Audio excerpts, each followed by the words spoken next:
Ma, naniniwala ka ba sa kaluluwa?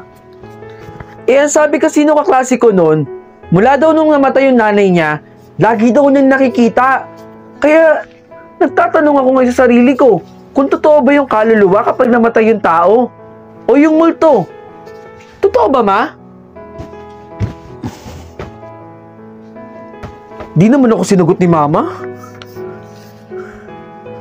Base dito sa binabasa ko, may mga taong hindi naniniwala. At may mga taong naniniwala. Bakit ganun, Ma? Ang gulo-gulo. Sa bagay, iba-iba tayo ng paniniwala dito sa mundo eh.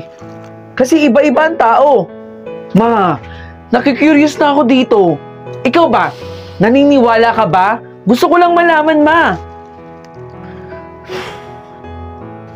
Tatanong lang naman ako kung naniniwala siya o hindi eh. Totoo kaya to?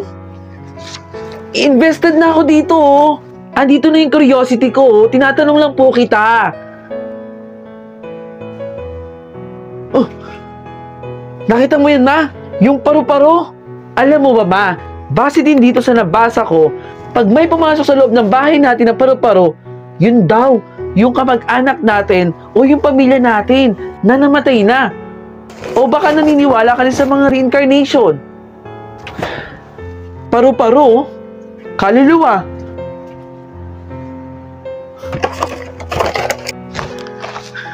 Ma, saan ka pupunta?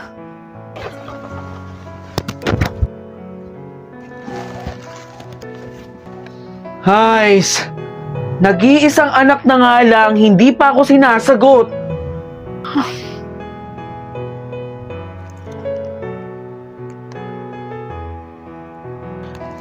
Anak, salamat sa pagdalaw sa akin ha. Miss na kita. Mag-iingat ka dyan sa langit. Mahal na mahal kita.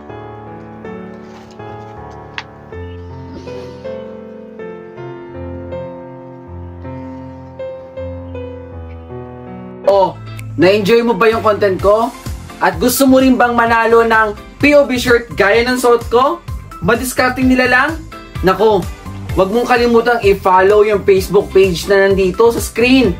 At mag-comment ka sa nakapin post. Sagutin mo lang ang tanong na, bakit karapat-dapat ka mabigyan ng POV clothing ko? 3 designs meron tayo. Malay mo, isa ka na sa mabigyan ng POV shirt ko. Ano pang inaantay mo? Mag-comment ka na dun. Bilis!